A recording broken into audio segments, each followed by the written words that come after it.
گرفتار کر لی صاحب، یہ کس وجہ سے گرفتار کیا گیا؟ یہ آپ کے سامنے ہے جی گرفتاری گرفتاری ہو گیا جناب. جی جناب آپ کے سامنے ہے. یہ ظلم کے ضابطے یہ جو سٹارٹ ہیں یہ آپ کے سامنے. انشاءاللہ ہم عمران خان کے سپاہی ہیں, اپنا حق لے کے رہیں گے, بالکل نہیں ڈریں.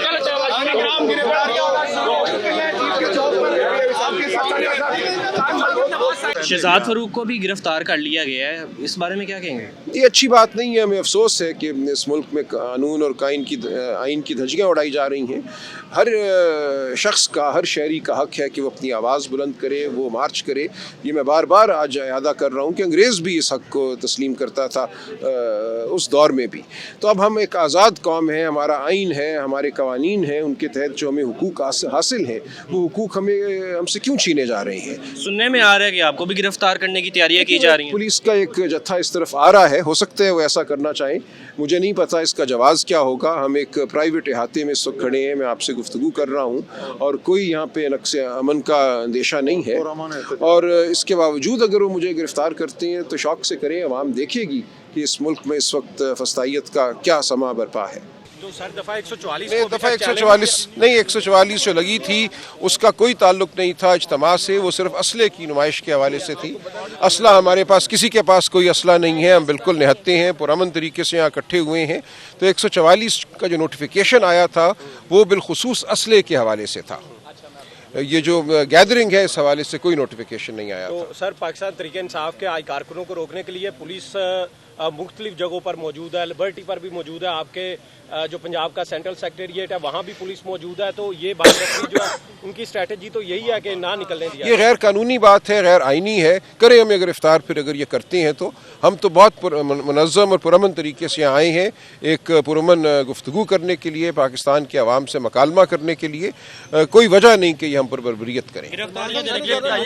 بالکل تیار. ہائی کورٹ کے دروازے کو بھی لاک کر دیا گیا ہے, آپ ایک وکیل ہیں, اس حوالے سے کیا کہیں گے؟ اور زیادہ لوگ آئے نہیں, کیا فرق پڑے گا؟ دیکھیے مجھے نہیں پتا کیا انتظامی وجوہات تھیں, کس حکم کے تحت دروازہ بند کیا گیا. جب تک مجھے پوری بات کا علم نہ ہو میں کچھ نہیں کہہ سکتا. لیکن ایک ریاست اگر بالکل آئین اور قانون سے منہ موڑ لے اور جبر اور خوف کی فضا قائم کرے تو یہی صورتحال ہوتی ہے. لیکن لوگ آئیں گے, آپ دیکھیں گے پورا پاکستان اس وقت سراپا احتجاج ہے, اور جو ذہنوں میں, جو دلوں میں غصہ ہے اور جو ایک احتجاج دلوں میں اس وقت برپا ہے اس کو کوئی نہیں روک سکے گا. مجھے نہیں پتا, یہ ہم کرتے رہیں گے. سر یہ ایکسپیکٹ کیا جا رہا تھا. راج صاحب آپ سینئر قانون دان ہیں اور آپ کے حلقے میں اون چودھری جو ہیں وہ حلف اٹھا لیا انہوں نے, تو کہاں پر آپ کی قانونی حکمت عملی کمزور رہی ہے کہ آپ نہیں, کوئی کمزور نہیں رہی. دیکھیں نہیں, کچھ نہیں ہارے ہم. یہ الیکشن کمیشن کا رویہ انتہائی مایوس کن رہا ہے.